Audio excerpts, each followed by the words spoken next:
ব্যক্তি থেকে পরিবার, সমাজ থেকে রাষ্ট্র, দেশ থেকে বিশ্ব, সবকিছুর চালিকায় রাজনীতি। তাই রাজনীতির 10 দিক নিয়ে রাজকাহন। সাথে আছি শারমিন চৌধুরী। নিবেদন করছে জিপিএইচ ইস্পাত। করোনা সংক্রমণ এড়াতে গত 17 মার্চ থেকে বন্ধ দেশের সব শিক্ষা প্রতিষ্ঠান। অবস্থা স্বাভাবিক না হলে সেপ্টেম্বর পর্যন্ত শিক্ষা প্রতিষ্ঠান বন্ধের পরিকল্পনার কথা জানিয়েছেন প্রধানমন্ত্রী শেখ হাসিনা। করোনার কারণে ক্ষতির মুখে সব পর্যায়ের শিক্ষার্থীরা। অনিশ্চিত উচ্চ মাধ্যমিক পরীক্ষা। অবস্থার উন্নতি না হলে চলতি শিক্ষাবর্ষকে আগামী বছর ফেব্রুয়ারি বা মার্চ পর্যন্ত বাড়িয়ে সরকারি ছুটি ও সাপ্তাহিক ছুটির দিনগুলোতেও ক্লাস চালানোর পরিকল্পনা নিচ্ছে সরকার। বেসরকারি স্কুলগুলোতে একদিকে অভিভাবকদের বেতন অর্ধেক করার দাবি, অন্যদিকে শিক্ষক ও কর্মচারীরা মাসের পর মাস বেতন না পাওয়ায় দুই পক্ষকেই কিছুটা ছাড় দিয়ে মানবিক সমাধানে আসতে বলেছেন শিক্ষামন্ত্রী ডক্টর দীপু মনি। পাবলিক বিশ্ববিদ্যালয়গুলো সম্প্রতি অনলাইন ক্লাস শুরু করলেও স্মার্টফোন, ল্যাপটপ না থাকা, ইন্টারনেটের উচ্চ মূল্য, নেটওয়ার্কের সমস্যার কারণে অনেক শিক্ষার্থী অনলাইন ক্লাসে অংশ নিতে না পারায় একে বৈষম্য বলে মনে করছেন শিক্ষক শিক্ষার্থীদের অনেকেই। ফলে উচ্চশিক্ষা প্রতিষ্ঠানগুলোতে গত এক দশকে সেশন জট অনেকাংশে কমে আসলেও করোনায় আবার তা ফিরে আসার আশঙ্কা দেখা দিয়েছে। এসব নিয়ে আলোচনায় আজ রাজকাহনে অতিথি হিসেবে আছেন সিলেট শাহজালাল বিজ্ঞান ও প্রযুক্তি বিশ্ববিদ্যালয়ের উপাচার্য অধ্যাপক ফরিদ উদ্দিন আহমেদ, আছেন তথ্য প্রযুক্তি বিশ্লেষক অধ্যাপক ডক্টর এম কায়কোবাদ এবং আছেন মতিঝিল আইডিয়াল স্কুল অ্যান্ড কলেজের অধ্যক্ষ ডক্টর শাহানারা বেগম। স্বাগত আপনাদের তিনজনকেই। আজকে রাজকাহনের শিরোনাম ঠিক করেছি করোনাকালে শিক্ষা ব্যবস্থার কি অবস্থা। আমি অধ্যাপক ডক্টর ফরিদ উদ্দিন আহমেদ আপনার কাছ থেকে শুরুতে আসলে যদি শিরোনামটাই প্রশ্ন হিসেবে জানতে চাই যে শিক্ষা ব্যবস্থার কি অবস্থা, কারণ আমরা সবই জানছি যে জীবিকার তাগিদে সবকিছুই স্বাভাবিক করে দেওয়ার একটা প্রক্রিয়া আছে, শুরু হয়ে গেছে, চলছে। শুধুমাত্র শিক্ষা ব্যবস্থা একদমই শিক্ষা প্রতিষ্ঠানগুলো খোলা হচ্ছে না। সেক্ষেত্রে যে বিকল্প কিছু কিছু প্রতিষ্ঠানগুলো বিকল্প পদ্ধতি গ্রহণ করছে, যেভাবে আগাচ্ছে, তাতে আপনার মূল্যায়ন কি? অনেক ধন্যবাদ আপনাকে। ধন্যবাদ। তো আপনি জানেন যে আমরা আমাদের শাহজালাল বিজ্ঞান ও প্রযুক্তি বিশ্ববিদ্যালয় বাংলাদেশের প্রথম বিজ্ঞান ও প্রযুক্তি বিশ্ববিদ্যালয়। তো আমার মনে হয় আমরা আমাদের নামের প্রতি সুবিচার করে যাচ্ছি। আপনার এই করোনার এই সমস্যা যখন শুরু হলো তখন আপনার 23শে মার্চ আপনার বিশ্ববিদ্যালয় মঞ্জুর কমিশন আমাদেরকে জানালো যে আমরা যেন এই ক্ষতি পুষিয়ে নেওয়ার জন্য অনলাইনে ক্লাস নেওয়ার চেষ্টা করি। আমরা 4 এপ্রিল থেকেই আমাদের বিশ্ববিদ্যালয়ে আমরা অনলাইন ক্লাস শুরু করেছি এবং আমরা গত মাসের 20 তারিখে আমাদের প্রথম সেমিস্টারটা আমরা খুবই সফলভাবে আমরা শেষ করেছি এবং আমরা একাডেমিক কাউন্সিলের সিদ্ধান্ত নিয়ে আমরা আবার আগামীকাল থেকে আমরা সেকেন্ড সেমিস্টার শুরু করব। তো আমাদের বিশ্ববিদ্যালয়ে আমরা পিছিয়ে নাই। আমি যখন বিশ্ববিদ্যালয়ে আসি তখন আমাদের 3 বছরের সেশন জ্যাম ছিল। তো আমরা এই সেশন জ্যাম ইতিমধ্যে আমরা দূর করতে পেরেছি। এখনো আমাদের কোনো সেশন জ্যাম নেই এবং আমরা আমাদের কাজকর্ম, একাডেমিক প্রোগ্রাম, গবেষণা সব যথারীতি চালিয়ে যাচ্ছি। অবশ্যই যেহেতু এটা আপনার নর্মাল যে আমাদের ইন পার্সন ক্লাসের বিকল্প হবে না এটা, বাট তারপরে আমরা কিন্তু যথেষ্ট এগিয়েছি।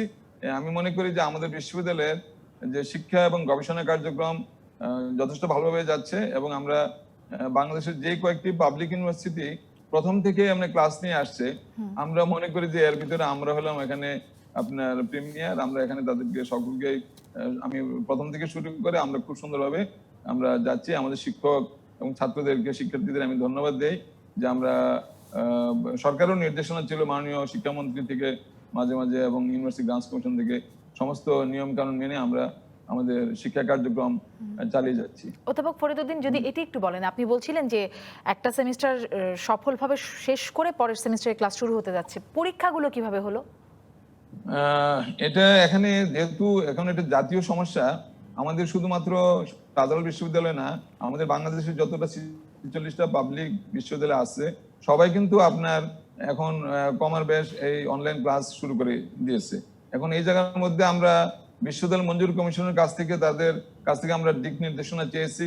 মাননীয় শিক্ষামন্ত্রী ওনারা এই ব্যাপারটা অবহিত আছেন। আমাদের নিজেদের চিন্তা ভাবনা হলো যে আমরা ইউনিভার্সিটি যখন খুলে যাবে, ফেস টু ফেস আমরা যখন ক্লাস নিতে পারবো, তখন আমরা 3 সপ্তাহের মতো আমরা রিভিউ ক্লাস নিব, নেয়ার পরে আমরা পরীক্ষাগুলো নিব। ইন দ্য মিন টাইম আমি একটা জিনিস বলে রাখি, আমরা যে ধরনের প্ল্যাটফর্ম ব্যবহার করি, এখন আমরা ইতিমধ্যে আপনারা জানেন যে A2I তারা একটা প্ল্যাটফর্ম তৈরি করেছে, এটার নাম হলো জুম ক্লাসরুম। ওই ক্লাসরুমের মাধ্যমে আপনার ছেলে মেয়েদের, শিক্ষার্থীদের একদম আপনার অ্যাটেন্ডেন্সটা নেওয়া যাচ্ছে, পরীক্ষা নেওয়া যাবে, তারপরে আপনার ট্রান্সক্রিপ্ট দেওয়া যাবে। ওইটা একটা কম্প্রিহেন্সিভ একটা প্ল্যাটফর্ম। তো আমরা ইতিমধ্যে এর সাথে পরিচিত হয়ে গেছি। আমরা গত সপ্তাহে আমরা তাদেরকে রিকোয়েস্ট করেছিলাম আমাদের শিক্ষকদের জন্য যেন একটা ডেমো তারা যেন ডেমনস্ট্রেট করে, এটা ওনারা করেছেন। এখন আমরা যেটা করব, একটা লম্বা সময় নিয়ে তাদের কাছ থেকে আমরা আবার বিস্তারিত জানতে চাইবো ওই কিভাবে কাজ করে। অলরেডি কিন্তু কিছু কিছু বিশ্ববিদ্যালয় বা ইনস্টিটিউট এর উপরে কাজ করে যাচ্ছেন। আমরা খুব তাড়াতাড়ি ওনাদেরকে এনে আমরা একদম ডিটেইলস আমরা জানতে চাইবো এবং আমরা নিশ্চয়ই সেই একটু ডিটেইলস এর বিষয়ে যদি আমি ডক্টর কায়কোবাদ আপনার কাছ থেকে জানতে চাই যে প্রযুক্তিগত বিষয় যেহেতু আপনি যদি আমাদের একটু স্পষ্ট করেন যে আসলে এটি কিভাবে হচ্ছে এবং এই সুফলটা কি মানে সব শিক্ষক মানে সব শিক্ষার্থীরা বিশেষ করে শিক্ষার্থী সব মহলই পাচ্ছে কিনা এবং এটার মাধ্যমে ঠিক ক্লাস পরীক্ষা সবই নেওয়া সম্ভব কিনা এই অনলাইন প্ল্যাটফর্ম ব্যবহার করে। আমরা একটি নতুন সংস্কৃতির মধ্য দিয়ে যাচ্ছি এবং নতুন সমস্যা আমরা সম্মুখীন হচ্ছি। এই যে অতিমারি করোনা, এরকম অতিমারি আগে মানব সভ্যতা ফেস করে নাই। 215টি দেশ আক্রান্ত এই সমস্যা।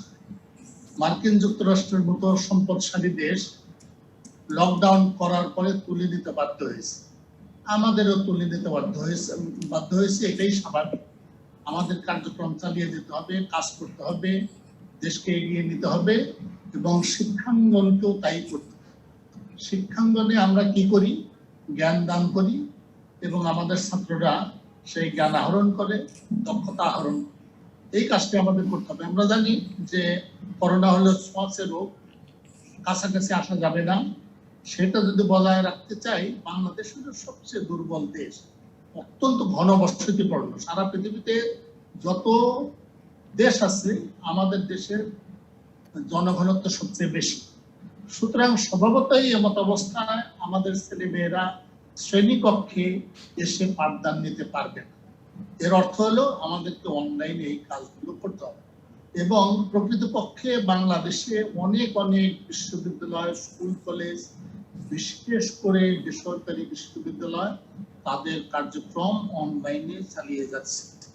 অধ্যাপক ফরিদউদ্দিন ইতিমধ্যে বললেন যে শাহজালাল বিশ্ববিদ্যালয় এপ্রিল মাস থেকে একেবারেই শুরুর থেকে এটা শুরু করতে। আমরা জানি যে কোনো প্রযুক্তির সূচনায় একটা বৈষম্য তৈরি হবে। আমাদের দেশে যখন টিভি প্রযুক্তি আসে তখন বৈষম্য তৈরি হয়নি? অসংখ্য মানুষের বাসায় টিভি ছিল না। এই বৈষম্যটা আসবে, তবে সেটাকে নিরসন করারও আমাদের চেষ্টা করতে হবে। আমরা জানি আমাদের প্রত্যন্ত গ্রামাঞ্চলে হয়তো ইন্টারনেট কানেকশনের অভাব, এই সমস্যাগুলো আমাদের আছে। এখানে শিক্ষাকে অত্যন্ত গুরুত্বপূর্ণ মনে করে সরকার, মন্ত্রণালয়, ইউজিসি সবারই উচিত হবে আমাদের যে সকল ছাত্র এই সুযোগ সুবিধা গ্রহণ করতে পারছে না তারা যাতে এই সুযোগ সুবিধা পেতে পারে তার জন্য একটা চেষ্টা করা। বিভিন্ন ক্ষেত্রেই কিন্তু অনুদান দেওয়া হচ্ছে, শিক্ষা খাতে সেই অনুদানটা দিতে হবে। এমন হতে পারে যে আমাদের ওই ছেলে মেয়েরা ইন্টারনেট কানেকশনটা ফ্রি পাবে, বিশেষ করে শিক্ষার জন্য। স্কুল, কলেজ, বিশ্ববিদ্যালয় থেকে যত রকম পাঠদান হবে সেই পাঠদান যাতে বিনামূল্যে তারা পেতে পারে। অথবা আমাদের যে সকল ইন্টারনেট কানেকশন যারা দিয়ে থাকে তাদের সাথে একটু আলাপ করতে হবে যে কিভাবে স্বল্প মূল্যে অন্তত পক্ষে স্কুল, কলেজ, বিশ্ববিদ্যালয়ের শিক্ষা পরিচালনা করা যায়। এখন অনেক প্ল্যাটফর্ম রয়েছে, খুবই কমফোর্টেবলি সেই সমস্ত প্ল্যাটফর্মে আমরা এই শিক্ষা কার্যক্রম চালু রাখতে পারে। শুরুতে অবশ্যই একটু অসুবিধা হবে, কিন্তু ধীরে ধীরে আমরা সব শিখে যাব। আমরা ঠিকঠাক মতো। ডক্টর কায়কোবাদ, নিশ্চয়ই আপনার কাছ থেকে জানতে চাইবো যে আপনি পরামর্শ দিচ্ছিলেন সবাইকে করতে হবে, এর বিকল্প আপাতত নাই, কিভাবে অন্তর্ভুক্তিমূলক করে ফেলা যায়, বৈষম্যটা আরো দূর করা যায় সেটি জানতে চাইবো। তবে একটু বলবেন যে বুয়েটে কি করছে? বুয়েট কি এখন তাদের শিক্ষা কার্যক্রম অনলাইন প্ল্যাটফর্মে পুরোদমে চালাচ্ছে কি? আমি একটু পরিষ্কার করে নিই, আমি বুয়েটের শিক্ষক ছিলাম, এখন সাবেক হয়েছে। 30 এপ্রিল আবার পিআরএল শেষ হয়েছে। এখন আমি ব্র্যাক বিশ্ববিদ্যালয়ের ডিস্টিংগুইশড অধ্যাপক। তবে আমি জানি আমার সহকর্মীদের সাথে আমার যোগাযোগ আছে। আমি আশা করছি, আমি শুনেছি এই ঈদের পরেই ওয়েতে অনলাইন কার্যক্রম, শিক্ষা কার্যক্রম শুরু হবে। আচ্ছা, ঈদের পরে শুরু হবে, মানে এই যে আসন্ন ঈদুল আজহা সেটির পরে শুরু হতে যাচ্ছে। ডক্টর শাহানারা বেগম, আপনার কাছ থেকেও এটি জানতে চাই যে আসলে কি অবস্থায় চলছে অনলাইন ক্লাসগুলো, মানে সেখানে কেমন সাড়া পাচ্ছেন, কত শতাংশ শিক্ষার্থীরা এতে অংশগ্রহণ করছে বা মানে এই ব্যবস্থার মধ্যে অন্তর্ভুক্ত হতে পারছে? আমরা এপ্রিল মাস থেকে অনলাইন ক্লাস চালু করেছি। আমরা যেটা করেছি, প্রথমে আমরা ফেসবুক লাইভ ভিডিওতে ক্লাস নিচ্ছি। এখানে ক্লাস 1 থেকে 12 ক্লাস পর্যন্ত আছে। ছোট ছোট ছেলেমেয়েরা কিন্তু জুম ভিডিওতে সহজে অ্যাটাচ হতে পারে না, কারণ এখানে এতগুলা টিচারের আইডি তার পক্ষে মনে রাখা সম্ভব থাকে না। তবে আমরা যে ফেসবুক লাইভ ভিডিওতে করাচ্ছি, আমাদের যথেষ্ট সাড়া পাওয়া যাচ্ছে এবং শ্রেণী শিক্ষক বৃন্দ অভিভাবকদের সাথে যোগাযোগ করছেন। কোনো সমস্যা হলে অভিভাবক ফোন করছেন এবং ছাত্রছাত্রী যারা আছে 1-2 এর ছাত্রছাত্রীরাও তারা টাইমলি তার রুটিন দেওয়া হয়েছে, সেই রুটিন অনুযায়ী সে তার পাঠদানটা করছে। আমরা অর্ধবার্ষিক পরীক্ষার সিলেবাসটা শেষ করেছি, করার পরে আমরা তাদের মডেল কোশ্চেন হোমওয়ার্ক দিয়ে দিয়েছি, কিন্তু আমরা পরীক্ষা নিতে পারি না, কারণ ছোট ছোট বাচ্চারা কেউ টাইপ করতে পারে না যে তাকে আমি কুইজ প্রশ্ন দিলেও যে সে অ্যান্সার করবে, এটা সম্ভব হয়নি। আমরা তাদেরকে প্রশ্ন দিয়ে দিয়েছি, পড়া দিয়ে দিয়েছি। এখন আমরা বার্ষিক পরীক্ষার যে সিলেবাসটা আছে সেটা চালু করেছি, সেটা আমরা যথাসময়ে শেষ করে দিব এবং আমাদের মোটামুটি 90% এর উপরে ছেলে মেয়েরা সবসময় উপস্থিত থাকে এখানে। জি, 90%-এর উপরে। আপনি বলছেন মতিঝিল আইডিয়াল স্কুল অ্যান্ড কলেজের কথা, কিন্তু আপনার মানে কি মনে হয়, শুধু তো আসলে রাজধানীর কিছু প্রতিষ্ঠিত শিক্ষা প্রতিষ্ঠানই না, সারা দেশে অনেক শিক্ষা প্রতিষ্ঠান আছে, গ্রামে গঞ্জে শিক্ষা প্রতিষ্ঠানগুলো আছে, শিক্ষার্থীরা কি আসলে মানে শিক্ষা ব্যবস্থার সাথে সবাই সংযুক্ত হতে পারছে? এটি কি এই সুযোগটা কি করে দেওয়া যাচ্ছে? না, আমাদের যেমন সংসদ টিভিতে যেটা চালু হয়েছিল, সেটা ধরেন যারা টিভি দেখে তারা পারছে, কিন্তু সব মফস্বলে সব ছেলেমেয়েরা থাকে, অনেকের বাসায় কিন্তু ইন্টারনেট লাইন নেই, তারা এই সুযোগটা নিতে পারছে না। হ্যাঁ, এটা একটা আবার শিক্ষকদের ট্রেনিং এর ব্যাপার আছে। সকল শিক্ষক কিন্তু বিষয়টিতে অভ্যস্ত না। অনেকে স্মার্টফোনও নেই, অনেকের ল্যাপটপ নেই, অনেকের বাসায় ইন্টারনেট সংযোগ নেই। এই জিনিসগুলো কিন্তু আসলে প্রয়োজন এবং এগুলো ব্যয়বহুল। আর তাছাড়া স্কুল পর্যায়ে সকল শিক্ষককে কিন্তু এই বিষয়ে কিন্তু অভ্যস্ত না। আমরা কিছু কিছু শিক্ষককে ট্রেনিং দিয়েছি, যারা পারেন তাদেরকে দিয়ে আমরা ক্লাস নিচ্ছি। আমাদের তো অনেক স্টুডেন্ট, অনেক ক্লাস, অনেক ছাত্রছাত্রী, যার ফলে আমাদেরকে অনেককে ইনভলভ করতে হচ্ছে। তো বাংলাদেশের সকল শিক্ষা প্রতিষ্ঠান স্কুল পর্যায়ে সবাই কিন্তু এখনো অভ্যস্ত হতে পারেননি, এবং যদি এইভাবে করোনা দীর্ঘায়িত হয় তাহলে যারা পারছে না তাদের কিন্তু আসলে একটু লেখাপড়ার ব্যাঘাত ঘটবে। তাই আমরা মনে করি যে সকল শিক্ষা প্রতিষ্ঠানে কম বেশি করে হলেও তাদেরকে চেষ্টা করে এগিয়ে যাওয়া উচিত। নিজস্ব চেষ্টায়, নিজস্ব মেধা দিয়ে তারা যেভাবে পারেন ছাত্রছাত্রীদেরকে তাদের পাঠদানটাকে এগিয়ে নিতে হবে। তারপরে স্কুল যদি কখনো খোলে, তখন আমরা সরকার যে সিদ্ধান্ত দিল সেই সিদ্ধান্ত অনুযায়ী আমরা তাদের পরবর্তী ক্লাসে উত্তীর্ণের বা পরীক্ষার সে ব্যবস্থা আমরা করব। নিশ্চয়ই, তার মানে পরীক্ষার বিষয়টা আর এখনো খুব স্পষ্ট হওয়া যাচ্ছে না। অধ্যাপক ফরিদউদ্দিন আহমেদ, আপনার কাছ থেকে এটি জানতে চাই, অধ্যাপক ডক্টর এম কায়কোবাদ বলছিলেন এবং ডক্টর শাহানারা বেগম, ওনারা দুজনেই একটা বিষয় আসছে, সবাই আসলে এই সুযোগটা নিতে পারছে না, হয়তো বিকল্প নেই বলে এরকম একটা অবস্থা দিয়ে আমাদের চলতে হচ্ছে। কিন্তু আপনার এই বিষয়ে কি মন্তব্য? যারা আসলে নিতে পারছে না, যারা এর মধ্যে অন্তর্ভুক্ত হতে পারছে না, নানান কারণে, স্মার্টফোন নেই, প্রযুক্তি নেই, ইন্টারনেট নেই, তারা তো বাদ পড়ে যাচ্ছে, তাদেরকে পরবর্তীতে কিভাবে এর সাথে এই একই প্ল্যাটফর্মে আনা সম্ভব হবে? ওটা অনেক ধন্যবাদ আপনাকে। আমরা যেটা করতে, এটা সত্যি কথা যে 10-15% স্টুডেন্ট, শিক্ষার্থী, তারা কিন্তু এর বাদ পড়ে যাচ্ছে। আমরা যেটা করেছি, আমাদের যে ক্লাসগুলো যে আমরা যে নিচ্ছি, এগুলো অফলাইন এবং অনলাইন।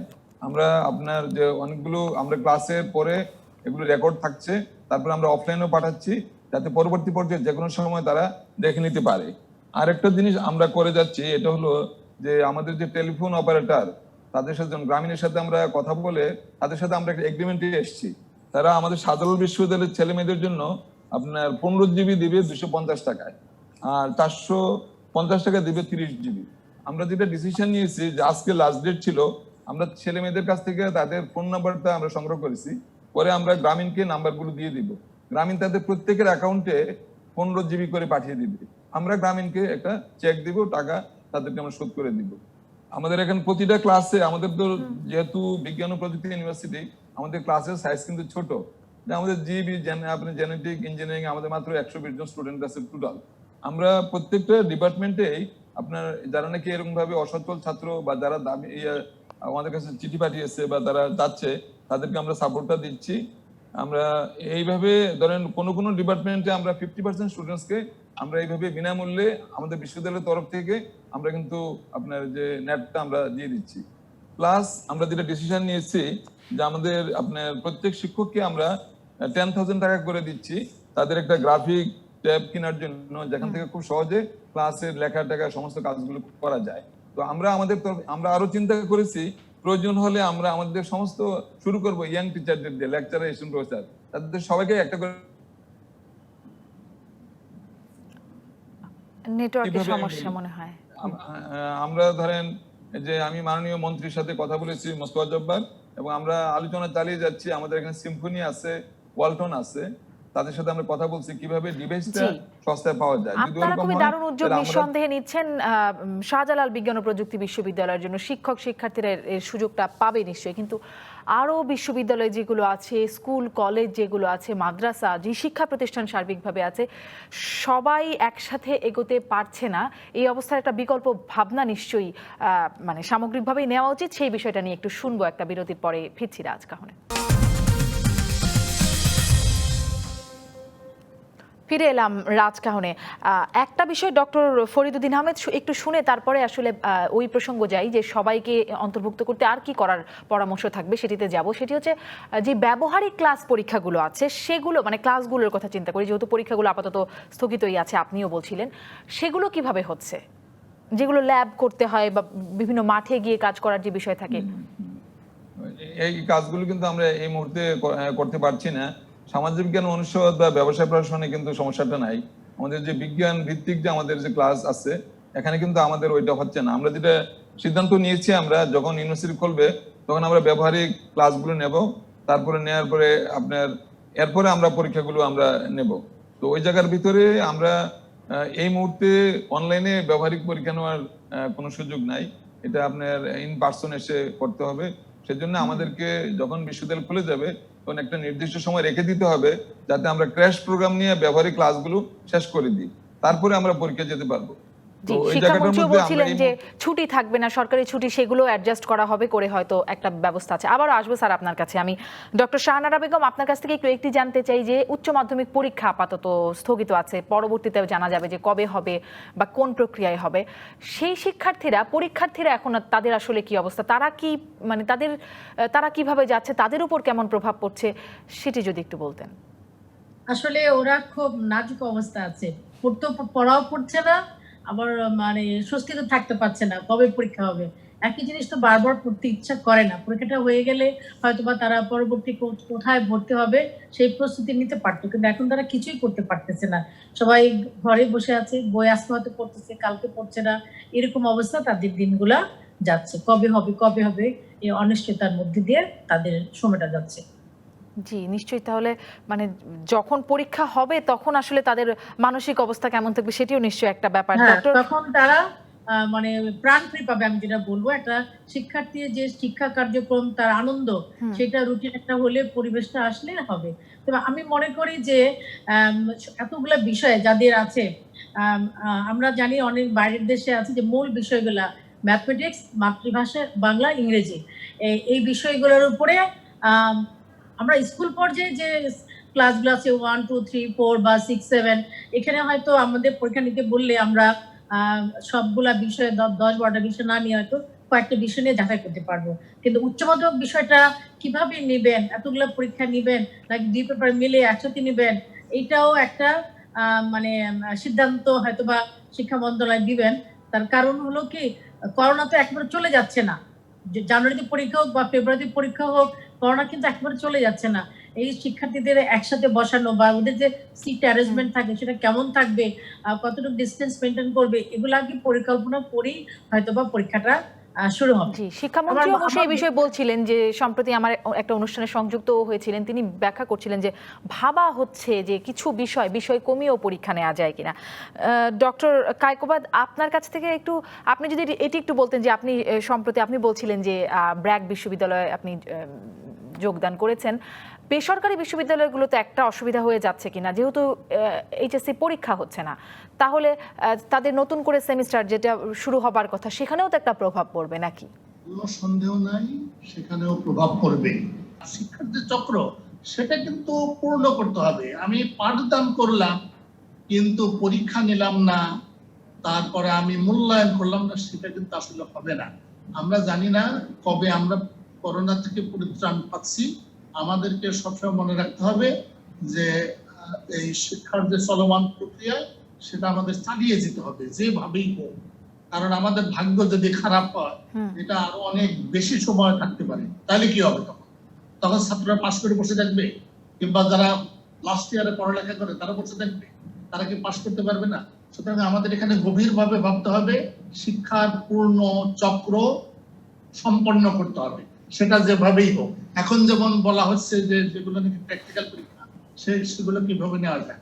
আমার এক বন্ধু ইউনিভার্সিটি অফ সাউথ ফ্লোরিডাতে রসায়ন শাস্ত্র পড়ান, উনি কিন্তু তার পরীক্ষা অনলাইনে নিয়েছেন। এরকম অনেক সফটওয়্যার আছে।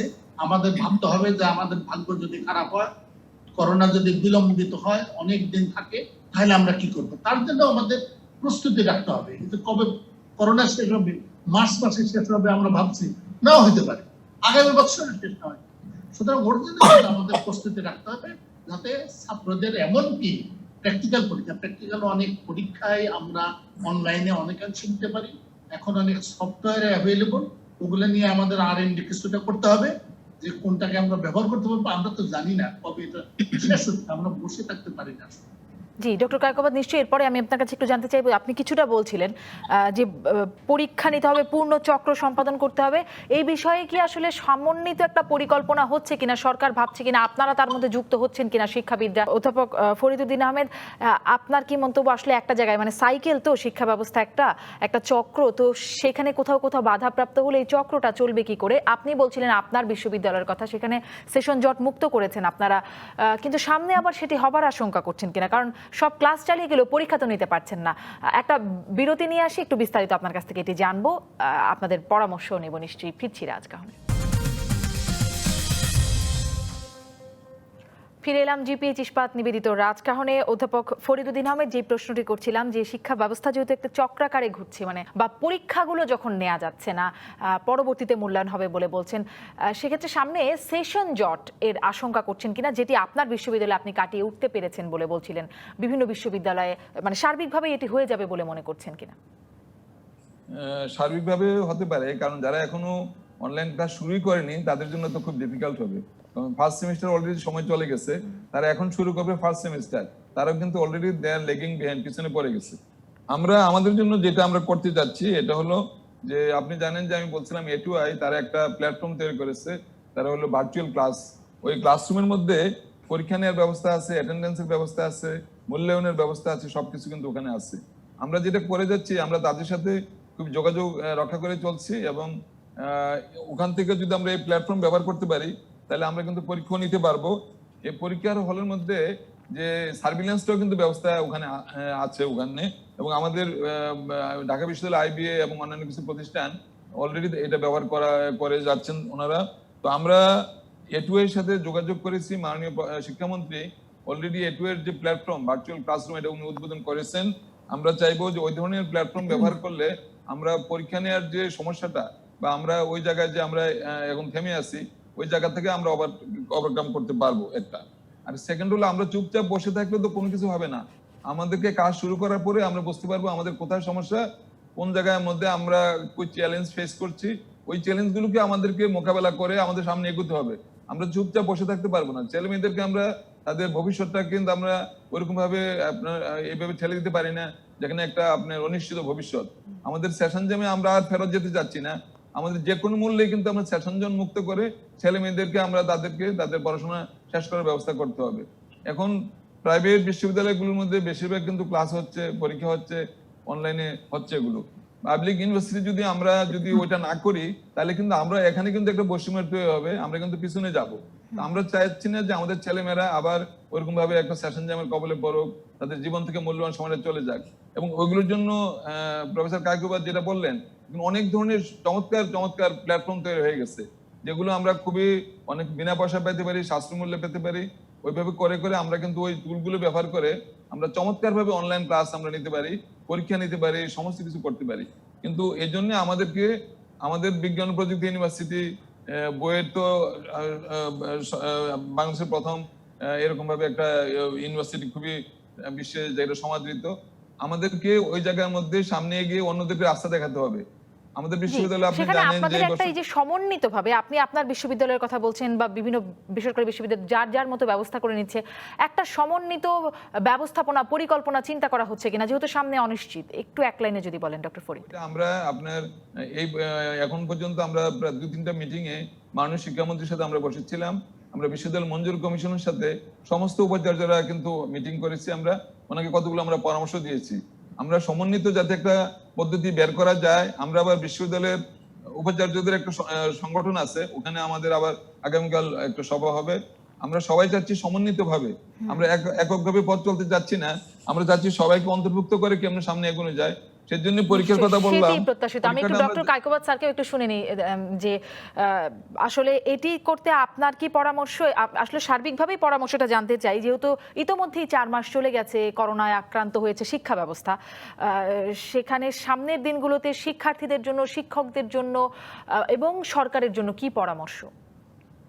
প্রথম হলো যে আমাদেরকে চেষ্টা করতে হবে, আমাদের যারা নাকি আপনার মোবাইল ফোন অপারেটর বা যারা নাকি আমাদেরকে সার্ভিস দিচ্ছে, তাদের সাথে সরকারিভাবে কথা বলে, আমাদের যারা আপনার ধরেন নীতি নির্ধারণী পর্যায়ে আছেন, বিশ্ববিদ্যালয় মঞ্জুরি কমিশন এবং শিক্ষা মন্ত্রণালয় এবং আমাদের যে টেলিফোন মন্ত্রণালয়, তাদের সাথে ওনারা আমাদের যারা অপারেটর আছেন তাদের সাথে কথা বলতে হবে, বিনামূল্যে অথবা আপনার সাশ্রয়ী মূল্যে কিভাবে নেট দেওয়া যায়।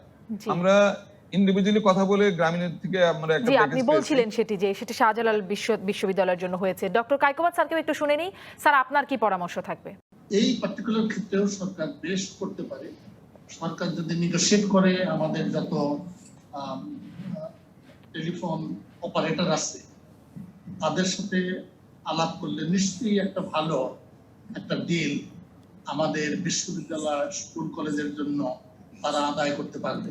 এখানে মনে রাখতে হবে, করোনা কালে কিন্তু ইন্টারনেটের ব্যবহার অনেক গুণে বেড়েছে। তার মানে তাদের গ্রাহকের সংখ্যা কিন্তু বেড়েছে, বিজনেসের ভলিউম বেড়েছে। সুতরাং এখানে তারাও দেশের কল্যাণে, দেশের শিক্ষা ব্যবস্থার জন্য তারাও ছাড় দিতে পারে। কিন্তু ইন্টারনেটের মূল্যও বেড়েছে। সুতরাং এখানে সকল পক্ষেরই কিন্তু কাজ রয়েছে। যেমন টেলিফোন অপারেটররা বিবেচনায় আনতে পারে যে আমাদের দেশের শিক্ষা সেটা যাতে চলতে পারে ঠিকঠাক মতো, তার জন্য তারা একটা অবদান রাখতে পারে। এখানে আমরা জানি প্রতি বছর আমাদের দেশ থেকে 35,000 কোটি টাকা বিশেষজ্ঞ এবং পরামর্শ বাবদ আমরা পাচার করছি। এটাকে ঠেকাতে হবে। আমাদের ছাত্ররা, আমাদের যুবকেরা যদি দক্ষ না হয়, তাহলে কিন্তু এই বিদেশিরা এই টাকাগুলো নিয়ে যাবে। আমাদেরকে এর কোনো বিকল্প নাই। আমাদের ছাত্রদের ভালো শিক্ষাদান করতে হবে, বিশ্বমানের শিক্ষাদান করতে হবে। থেমে থাকলে চলবে না কোনো অবস্থা। জি, নিশ্চয়ই আরেকবার আসবার চেষ্টা করবো। ডক্টর শাহানারা বেগম, আপনার কি পরামর্শ থাকবে?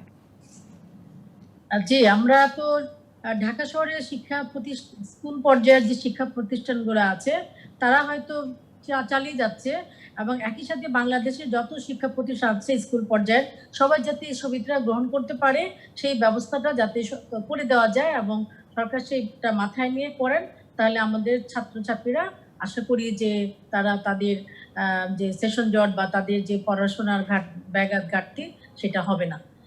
সেই সুযোগ সুবিধাগুলো করে দেওয়া হয় যদি, এটাই মনে করি।